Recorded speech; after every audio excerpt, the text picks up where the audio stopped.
네, 안녕하세요. 저는 안산 광림교회를 담임하고 있는 민경보 목사입니다. 요셉의 옷장이라는 책을 통해서 여러분들을 만나뵙게 되었습니다. 지난 2021년도부터 한 1년 정도 수요 성경 강해 시간에 강의했던 내용인데, 내용이 좀 새롭고 좋다고 교우들께서 좀 책으로 만들어 달라는 요청이 있어서 책을 쓰게 되었습니다. 우리가 그동안에 요셉의 이야기에 관심을 가졌던 것은 요셉의 꿈의 이야기라든지, 아니면 형제와의 갈등의 이야기라든지, 아니면 여러 가지의 어려움 속에서 요셉이 보였던 신실한 신앙적 태도에 대한 이야기들이 주로 많았습니다. 그런데 요셉의 이야기를 다시 한번 깊이 묵상해 보니까 더 큰 은혜가 있었어요.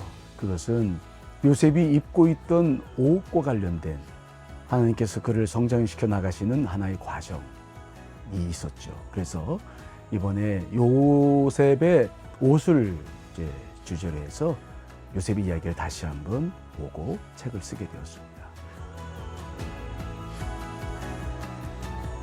요셉의 삶을 들여다보면은 그가 영적으로 받은 연련과 훈련의 과정이 있었는데, 특이한 점은 삶에 저항하지 않았어요.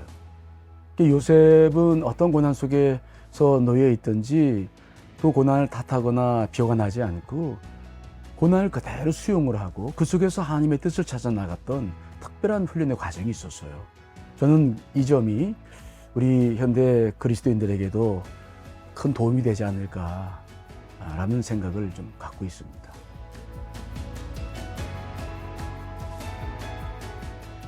가장 중요한 대상들은 평신도이겠죠. 요셉의 이야기를 읽다 보면은 우리가 겪고 있는 삶 하나하나가 얼마나 소중하고, 또 우리가 만나는 역경이 어떤 의미가 있는지를 깊이 성찰할 수 있는 기회가 있다고 생각을 해요.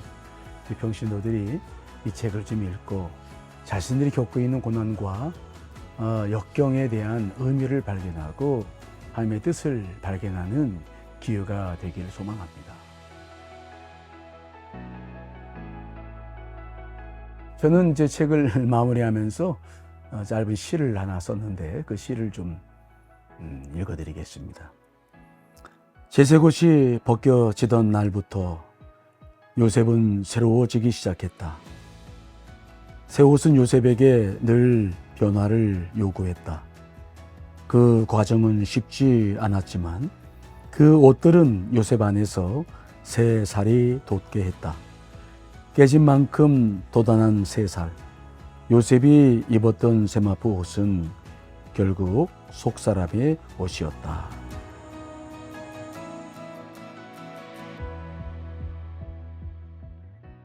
제가 이번에 요셉의 옷장이라는 책을 쓰면서 요셉이 입었음직한 옷들을 이렇게 펼쳐 보았죠. 아마 우리 독자들에게도 옷장을 열면 많은 옷들이 있을 거라 생각합니다. 그 옷들의 영적인 의미는 대단히 중요하다고 생각하거든요.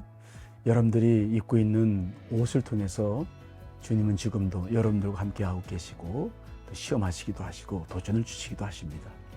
지금 입고 있는 옷이 어떤 옷인지도 한번 살펴보시고, 그리고 내가 입어야 될 옷이 어떤 옷인지도 살펴보시는 그런 기회가 되었으면 좋겠다 생각합니다.